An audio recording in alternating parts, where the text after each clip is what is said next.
Magandang araw po mga ka-skippers. Welcome to my channel. Welcome to Skipper TV. At please do not forget to subscribe and follow my FB page or Facebook page, Skipper din TV. At syempre, yun nga po, inanyaya ako kayo palagi na tangkilikin itong aking channel. At sana ay magustuhan ninyo ang bawat content na meron ako. At ngayon po ay araw ng Biyernes. Kaya lang po, dahil napakalakas po ng bagyo kanina, kahapon, lalo na, at sa katotohanan nga po ay binaha ang buong Bicol region. Yan po yung epekto ng bagyong Christine, napakalakas talaga. At kawawa naman po itong ating mga kababayan na totoong naapektuhan. Sa katunayan nga po, pati itong ating mga kababayan sa Batangas na first time nakaranas ng ganitong baha. Batangas City, sa Lipa, sa Lemery, sa Calatagan, sa Nasugbu, sa Lian, Batangas. Ayan po. Naapektuhan lahat. Nagulat ang lahat sa napakalakas na bagyo. Kung ano man po ang solusyon dito, sana po ay maisagawa na maisakatuparan agad para kahit paano po mabawasan yung bagyong mga darating pa sa mga susunod. Sana po ay magkatulong-tulong ang bawat isa. Pero sa hapon po na to, at sabi ko nga sa inyo, sa araw na ito, hindi rin ako natuloy, kami matuloy na pumwesto doon sa aming pwesto sa Bukawi Pet Market. Ngayon po ay araw ng Biyernes, October 25, 2024. Hindi kami nakapunta ron dahil nga po sa napakalakas sa bagyo, at meron po isang vlogger na nag-update doon kaninang umaga at pinakita ron na parang lawa yung mga pwesto doon, yung lugar, So syempre, kailangan doon tayo sa safe mode. Anyways po, ang ating pong tatalakayin ngayon ay tungkol doon sa mga bagay-bagay, mga first aid o yung mga gamot para po sa ating mga alagang pets, sa aso man o sa pusa. Ito po yung mga mabibili natin ninyo sa over the counter, sa mga pet supplies, sa mga poultry supplies. At ito po ay ito rin yung usually ibinibigay ng mga veterinarians natin. Disclaimer lang po, sasabihin ko sa inyo, hindi po ako veterinarian.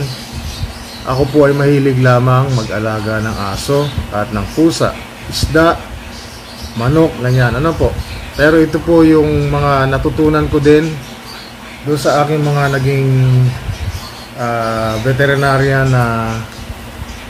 veterinary clinics na kung saan dinadala ko yung aking mga alaga kapag sila ay may dinaramdam o kailangan silang mabigyan ng first aid kit or first aid. At meron din po akong naging kaibigan dati way back early 2000 na isang city vet. Napakahusay po nun. Hindi ko po alam kung saan ka manalo doon, Doc. Sana po ikaw ay okay. At napakahusay po nun. Marami siyang binigay sa aking tips. Hindi ko po yung nakakalimutan. So umpisahan po natin dito sa dextrose powder. Ayan. Ito po yan, dextrose powder. Saan po ito ginagamit? Makikita nyo sa larawan, iba-ibang mga klaseng hayop po ang mga nandyan. Kabayo, pabo, manok, bibe, ibon, baboy, aso, pusa, ano pa ba? Kahit ostrich, kalapate, sheep, goat, kalabaw, rabbit, kahit nga po yung mga yung mga crayfish nandito, medyo maliit lang. Ayan, crayfish yan, kita nyo? O yung lobster siguro yan, freshwater lobster. Ayan, rabbit. Okay. So nandito sila lahat. So pwede ito, applicable po itong gamot na to. Ito po ay energizer or alam niyo yun, pampalakas ng kanilang energy. Kaunti lang po. Ito po yung powder. Powder po yan. Pag binuksan nyo, meron na siyang kutsara sa loob. Ayan. Tapos po, ang laman yan ay ganito. Ayan po, kulay puti. Ayan. Kulay puti po yan, oh. Sample ko sa inyo, ah.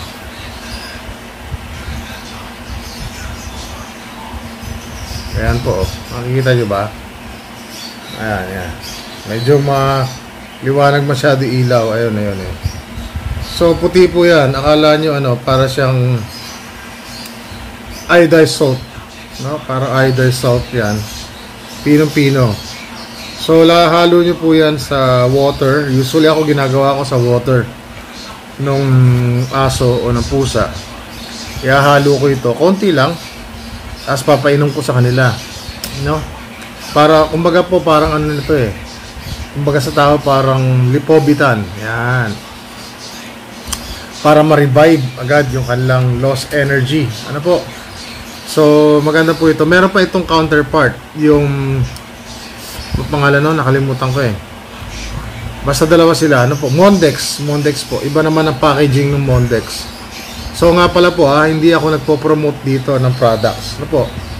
Ito po ay sinasample ko lang. Ulitin ko po, hindi ako nagpo-promote ng products. Sinasample ko lang. Ito po yung mga usual na ginagamit ko. Usual na ginagamit ng mga breeders, ng mga pet owners. Siyempre po, hindi natin maiwasan. Nakakasakit o sumasama pakiramdam ng ating mga alaga. No? Next po, ito po, yung isa, Gentin. Bumili po ako nito. Para po ito sa mata ng ating mga alaga. Pinapatak po ito doon sa mata ng ating alaga. Pagka nagluluha, yung mata nila, siyempre, hindi natin maiwasan, lalo yung mga alaga ko, toy poodle, nasusundot ng balahibo yung mata, no? So, nai-irritate. Ito po yung nilalagay ko. Kaya nga usually, yung mga mata ng poodles natin, o yung mga mahabaan ng fur or coat ng ating mga alaga, ginugupitan yun dito. Yan, so, surrounding the eye area, in order to prevent the coat or the fur, no, na tusok yung mata. Siyempre, kung kayo man po ako, yung ayaw ko nga yung bangs ko, maabot sa mata ko, naiilang ako eh. Nakukontaminate yung ating mata at nagkakaroon ng irritation. So, ito po, ako, subukan na to, no? I believe marami pang ibang mga ophthalmic solution na po pwede besides this one. Kaya lang ito yung ginagamit ko. Ano po? Pero siyempre, lahat ng ito, paunawa, ano po, advance, sasabihin ko sa inyo, as prescribed by the physician or veterinarian, siyempre, di ba po? Lahat yung susundin natin kung ano yung sinasabi ng vet. Mas maganda yung prescribe nila. Pero normally, meron naman po yung mga indications sa box nila. Ano, yan o, sa ganyan o. Dosage and administration. Yan, meron po yan dyan. Nakalagay. Ano ba nakalagay dito? Dogs and cats, 1 to 2 drops instilled into conjunctival sac 3 to 4 times daily for 3 days or as recommended by the veterinarian. Siyempre po, yun ano. Yun po. Lahat na yan meron naman indications. Bukod dito, dun din sa loob ng box, no? Ito po yung laman ng ano niya, itsura ng laman. Ayan. Gentin. Oops, nahulog, sorry. Ayan. Okay, next. Ang susunod po natin, ito yung mga ano sabi ko sa inyo, ito yung mga ginagamit ko para siyempre kailangan natin to. Hindi naman kagad-agad tayo kailangan pupunta sa vet eh. Actually, kapag suki na natin yung vet o naging kaibigan na natin, bibigyan din nila tayo ng recommendations kung ano yung magandang gawin. Ano po? Kaya ito ay based dun sa kanilang mga naging recommendations. Okay? Next one is itong Otiderm. Ayan, Otiderm. Medyo maliit yung kanyang pangalan. Ano? Otiderm. O-T-I-D-E-R-M. Otiderm. Ayan. Medyo malabo. Ano po? Pasensya na. So, ito naman ginagamit ko to sa tenga. Lalo na po sa pusa. Ano? Kasi ang pusa pala, pagka lalo yung mga may breed, pagka nangangati na yung kanilang tenga o marumi na yung kanilang tenga, yun yung nagiging cause ng kanilang nagsusugat yung kinakamot nila. At ibig sabihin may infection sa loob ng tenga. kailangan nating gamutin. At yun ang nagiging cause ng kanilang death. Ano po? Yun yung sabi sa akin ng mga experts na kasama kong breeders. O ito naman yung itsura ng ano niya. Ito yung itsura ng kanyang lalagyan. Yung nasa loob mismo, no? So, natural, meron din siya indications. Large dogs, 10 to 15 drops instilled into meatus sa tenga. Small dogs, 3 to 5 drops instilled into meatus sa tenga. Ano po? Mapapansin natin mga aso natin, mga pusa natin, kamot ng kamot yan no? Lalo yung aso, pag hinawakan yung tenga, sarap na sarap yung gumagano'n yun. Ooh, okay. So yun po, sarap na sarap sila dahil nga nakakatihan sila makati. Sa mga aso, medyo tolerable pa pala yan pagka yung sila nakangati yung mga tenga. Ano po, hindi yun ganong ka big deal unlike sa pusa. Ano po, kaya ingatan natin lalo na po yung pusa. So next thing is yung ating mga pampurga. Meron po akong 3 klaseng pampurga na ginagamit. Ay, dalawa lang, isa lang yata. O dalawa lang ang nadala ko. Wala yung isa. Oo, wala yung isa. Anyways, ito yung isa. Ayan, nematicide. Ayan, mahusay po ito. Lahat actually ng mga produkto yung papakita ko rito sa inyo, proven and tested ko na, no? And again, I'm telling you all that I'm not promoting any of these products for personal gain, no? Sinasabi ko lang po ito, tip. Sana po ay magustuhan nyo. Pwede nyo try. Depende kung ano yung hiyang sa inyo, no? So, ito po ay proven and tested ko na itong mga to. Itong nematicide, ito po ay pampurga sa mga puppies, sa mga kittens. Sa mga puppies, yung iba ginagawa na pag mga 2 weeks old na, binibigyan na nito. Ako, normally, mga 3 weeks old, no? Alternate po yun, every other week yon. So, halimbawa, ngayong week na to, Friday, binigyan ko. Sa susunod na Friday, hindi ko muna bibigyan ulit. Sa susunod pa, no? Ganon ang pagbibigay ko yun. May interval siya na 1 week. At meron din siya siyempre indications dito. Kung susundin lang po natin yon, ano? Ngayon ito, ginagamit ko mga first yung hanggang bago mag 2 months old or 2 months yung puppy. Yan. Pagka nag 3 months na siya, ito na yung ginagamit ko. Ito. Vola Pets. Or yung isa, wala rito eh. Nakakulay po, teka, tingnan ko baka. Nandito pala, sorry. Ito. Ito isa, ano po. So, hindi ko sila pinagko-compare wala tayong comparisons dito Binibigyan ko lang kayo, inuulit ko, binibigyan ko kayo ng mga options, mga ideas, kung alin yung mas preferred nyo or mas suited sa inyo, no? Yan, opo. Ito, Vola Pets. Ginagamit ko ito pag mga 2 months old onwards ang puppies. Okay? At saka ito. Lalo na po ito. Itong puti na to. At sila, kung di ako nagkakamali, ay parehong strawberry flavor. Magugustuhan niya ng mga puppies nyo, mga kittens nyo, no? So, mga oral, ano po ito, oral medicines to pinapakita ko sa inyo, Opo, ayan, mga oral medicines yan. Ngayon, bakit ito na ginagamit ko? Kasi pag ganong age ng puppies or kittens, kasi po, mas broader spectrum na siya. Ibig sabihin, mas marami ng klase ng bulate ang kaya niyang masugpo. Yan, okay. So, kasi dito sa dalawang to, nako-cover na niya yung mga tapeworms. Tapeworms, no? So, mga kaya na nilang i-treat ay all types of intestinal parasites like hookworm, roundworm, lungworm, and tapeworm of cats and dogs. Dito kasi sa isa, wala dito yung tapeworm, no? Medyo syempre, no, nag-evolve yung mga alaga natin. So, pagdating ng ganung stage, mas active na yung ating mga alaga at active na rin yung mga bulate, or dahil active na yung ating mga alaga, marami na silang mga nakakain na hindi natin napapansin, or meron na silang nadidilaan. Siyempre, hindi natin maiwasan yan. Ano po? Kaya for security reasons, yan, bibigyan natin sila ng mas safer medicines. Okay, so yan po ito. Then after that, in case naman, syempre lalo ngayon bumabagyo, umuulan, hindi natin alam, no, bigla sumasama pakiramdam nila, binibigyan ko sila nito.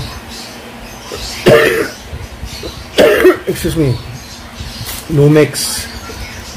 So kumbaga sa tao, katulad ko, may ubo ko ngayon, ito yung mga gamot para sa ubo, ano? Ito po yan, high potency antibacterial herbs for the relief of respiratory problems in companion animals. So iba-iba yung mga respiratory related sickness or illness ng ating pets. Ito ginagamit ko. Or kung hindi yan, ito isa, Bronchur. Depende po, no? Parehas silang mahusay. Pero normally ito ginagamit ko. May oregano daw po ito oregano base. So mas okay ako dito. Ito isa, pwede rin. No po, pero normally ito ginagamit ko. Okay po, kung alin ang gusto nyo, masiyang sa inyo, yun ang gamitin nyo. Again, hindi po ako nagpo-promote. Pero kung gusto akong bigyan ng pabor, syempre, baka naman. Joke lang. So, isa pa po, syempre, dahil nga ang ating mga alaga ay pagka medyo lumalaki na, dila dito, dila doon, lalo yung mga puppies, no? Mouthy yung mga yan Maano sila, dila ng dila o saan-saan. Ano pa yan? Diba, naninira na sila ng mga sleepers. Minsan yung mga pinto ninyo, yung kanto ng pinto, ng upuan, no? Yung kahoy. So, siyempre, nai-irritate yung kanilang mga intestines, no? Nung nagkakaroon ng problema, nagkakaroon ng intestinal problem. At kahit sa tao, doon po nagsisimula yung issue ng pagkakasakit ng tao sa internal or sa intestine natin. So, kailangan natin alisin yun, yung parasite, no? Ito, ginagamit ko po, LC Scour. Ito yung laman niya. Lahat po yan may indications. At saka, ayan, LC Scour. So, lahat po yan, meron dito mga indication kung paano yung gagamitin. Normally, lahat po ito, titimbangin nyo, i-weigh ninyo yung inyong mga alaga. Kung meron kayong weighing scale, mas maganda meron kayong weighing scale, ano? Ako, ginagamit ko usually weighing scale, yung yung kiluhan para sa mga bigas. Ganun po, no? Isa pa, ito naman, isa ay antibacterial din, banana flavor. Mura lang po ito mga to. Ito lalo na to, mura lang. Yung iba nga dito ang gamot sa tao Kasi normally naman po, syempre, yung gamot sa tao, yun din yung gamot sa hayop, no? Lalo na pag pumunta kayo sa mga tindahan ng mga pet supplies, yung suki namin po, nabibila namin ng mga pet supplies or mga medicines sa pet shop. Sila na rin nagre-recommend sa amin na kung wala dito available sa akin, punta ka lang sa sa butika ng tao, pwede ka makabili ron, alternative, mga ganito o alin man dyan. Usually ganito, po, kasi yun siya, parehas lang na ginagamit as long as meron tayong syempre reseta, no? Yung reseta ng license doctor or veterinarian, yun ang gagamit. Huwag natin kakalimutan po yan, So yun lang po ang aking topic sa ngayon. Sana po may natutunan kayo. At sabi nga po sa inyo, lahat ng ito ay oral medicines na ginagamit ko. Meron dito ay sinishake muna katulad nito bago nyo gamitin. Shake well before using. Po. At after nang magamit katulad nyan, ito ba? Ito, yan. Kailangan pang nagamit nyo, i-refrigerate nyo after na mabuksan. No? Nakalagay naman doon, may mga indications doon kung kailangan i-refrigerate after opening the bottle or after using. So to prolong the shelf life of the medicine, of course, syempre ayaw natin ma-expire o mabawasan yung effectivity ng ating mga gamot para sa ating mga alaga, no? Excuse me po, medyo masama pakiramdam ko dahil nga dun sa klima, no? So I hope you have learned something. Yun lang po ang aking may share sa inyo ngayon. Kung meron po kayong katanungan o meron po kayong gustong idagdag, huwag po kayong mahiya, huwag kayong mag-alangan. Welcome po yan. At sana po, ulitin ko, para po dun sa ating mga kababayan na hindi pa nakasubscribe, ay please subscribe to my channel, and please do not forget yung ating saying na own a pet and win a friend. Ayan po. This is Skipper TV. At hari nawa, matapos na po itong ating delubyo dito sa atin, at wag nang bumalik si Christine na sinasabing babalik pa daw. May tendency daw na, or possibility na bumalik. Diyos ko po, ang grabe na po yung ginawa niyang damages dito sa atin, ano? Pero syempre hindi natin masisisi yun dahil yan ay mga natural calamities, no? So sana may magawa tayong paraan para may ayos po natin. Meron tayong prevention or preventive measures in order to safeguard our lives, no po, and our ecological system. So once again, I'm inviting you all to please subscribe to my channel, Skipper TV, and please follow my Facebook page, Skipper or Skipper Dean TV, and do not forget to like and subscribe. And my saying always goes, own a pet and win a friend. Once again, I'm wishing you all a great day. Goodbye now.